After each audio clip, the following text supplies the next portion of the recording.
So let's cross to Dominic Kane, who joins us now from Berlin. And Dominic, the Ramstein meeting wrapped up just a short while ago. What came of it? Well, we've heard from several different speakers of importance in this entire situation. Lloyd Austin, US Secretary of Defense. We also heard from Mr. Pistorius, the German Defense Minister, and clearly from President Zelensky. Hearing from the German Defense Minister the promise of 12 new self-propelled guns, howitzers. 6 of them will be going in this year, what's left of this year, to Ukraine, and then 6 more at the start of next year. But that's not really what President Zelensky really wants right now. He wants more weapons, and crucially, he also wants to use the sorts of weapons with which he could then attack Russian targets deep within Russian territory. Remember, Russian territory has already been invaded, as it were, attacked by the Ukrainians in the Kursk region. President Zelensky telling people that 1,300 square kilometers of Russian territory are in Ukrainian control right now, but he was appealing for much more than that. And he hasn't really got that, at least not publicly, from the ministers who he was meeting today in Ramstein. After that, Zelensky headed off to meet the German Chancellor. What do we know about that? Yeah, a meeting with the German Chancellor, Olaf Scholz, in Frankfurt. One of several meetings. Another meeting also with the Italian Prime Minister, Giorgia Meloni. The point about the meeting with Olaf Scholz, remember, the Germans have been the largest European donors, both of cash but also military hardware. Now, we have not heard any new developments, as it were, from that meeting. References to a second peace conference, well, that had already been announced. It was going to take place by November this year. No new advance on that, as it were. Expressions of solidarity, goodwill. Olaf Scholz saying that Germany wants to continue providing the sort of assistance that Ukraine needs, but crucially not saying that Ukraine will be able to use the sort of potent German missile systems that could hit Russian targets deep within Russian territory. So, as I say, a meeting of minds perhaps, but not really the sort of assurances from Olaf Scholz to President Zelensky that he might have wanted to hear.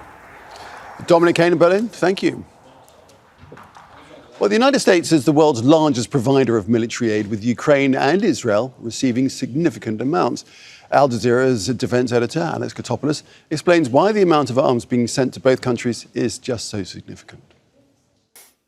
The United States is the main provider of military aid to Ukraine and Israel. The vast amounts of bombs and ammunition have been sent to both countries is staggering. Let's have a look at the numbers. Ukraine has received more than $55 billion since February 2022. Israel, nearly $21 billion since October the 7th. This works out to the same average of $1.9 billion each per month. But while Ukraine is fighting 540,000 Russian soldiers, Israel is battling an estimated 30,000 fighters from the Qassam brigades. The war in Ukraine is taking place across a 1,200 kilometre front line, whereas the Gaza front line is at most 100 kilometres. And the amounts of weapons being supplied are staggering. More than 3 million artillery shells have been given to Ukraine, while Israel has received over 24,000 bombs.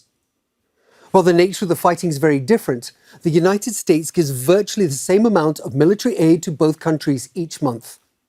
Israel is battling a small fighting force, while Ukraine faces a superpower. Let's take this on now with Elijah Magnier, who is a military and political analyst, joins us now from Paris. Elijah, good to see you with us. So, Israel and Ukraine receive pretty much the same, around 1.9 billion a month from the United States. Israel is facing a relatively small, ill-equipped fighting force of roughly 30,000. Ukraine facing an army of a major power with 540,000. That's the equation. What does it tell you about how the US strategizes its assistance to both countries? There's a big difference between Ukraine and Israel in relation to the United States. Ukraine is a fairly new ally, and Israel is an old ally that has a significant impact on the US domestic policy, while this is not the case of Ukraine. The war on Ukraine started in February 2022, and this is when the support of the US started to pour in, including the one of here in the European Union. But the difference is Israel has been receiving support since 1970s that mount until today, more or less, taking in consideration the inflation, to $185 billion. And when Barack Obama in 2016 started the program to supply Israel with the $3.5 billion yearly, there was no war in Israel. So the strategic support for Israel is different, while the objective against Russia is to keep NATO united, is to defeat Russia, and to boost the alliance in Europe that was fading away, particularly after 2018. President Emmanuel Macron, who said that NATO is brain dead and Europe needs an army to defend itself, including against the United States. Of course, both conflicts have immense regional implications. If either one spirals, the problem is equally threatening, if you will, for global security. Well, the threat against the European global security came out only very recently, because at the beginning Europe was not convinced about it, while Israel is indeed representing a real threat against the Palestinians by blowing up the Oslo Accord, by removing any possibility for the Palestinians to have a two-state solution, to the dislike of the US. So the Americans are faced with the Ukrainians being obedient allies, while the US while the Israelis are being a rebel and going on their own and having their own agenda related to one person and his government, that is Israeli Prime Minister Benjamin Netanyahu and his far right-wing government. So the Americans are struggling with Israel to impose their agenda to stop the war, while in Ukraine, the Ukrainians are very much happy to support the US objectives and continue the war, even if they are suffering casualties. Zelensky's appeal to the West at Ramstein that we've just been talking about with our correspondent in Berlin, do you think, will he get what he says he needs? And on the other hand, how deep are Russia's pockets and how deep are their resources? And this is just going to be an endless war, isn't it? Well, the U.S. Secretary of Defense, Lloyd Austin, told us at the first beginning of the war, there are 50 nations gathering in Ramstein, Germany, planning and conducting the war against Russia.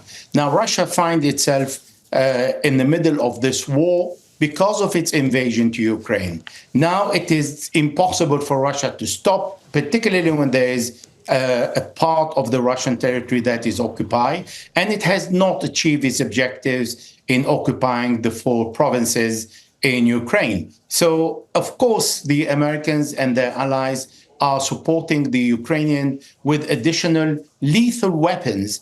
And before saying and announcing that they will give authorization to Ukraine to use it, there are already teams trained and prepared to use this kind of Western weapons that Ukraine is not used to. And that includes all range of weapons, including the jet F-16. So, of course, Zelensky is going to get what he wants because there is a determination, as long as Joe Biden is a president, to continue the war and not to stop it against Russia. All right, Elijah, we'll leave it there for the moment. Elijah Magnier, a military and political analyst, joining us from Paris. Thank you. Thank you for having me. Make sure to subscribe to our channel to get the latest news from Al Jazeera.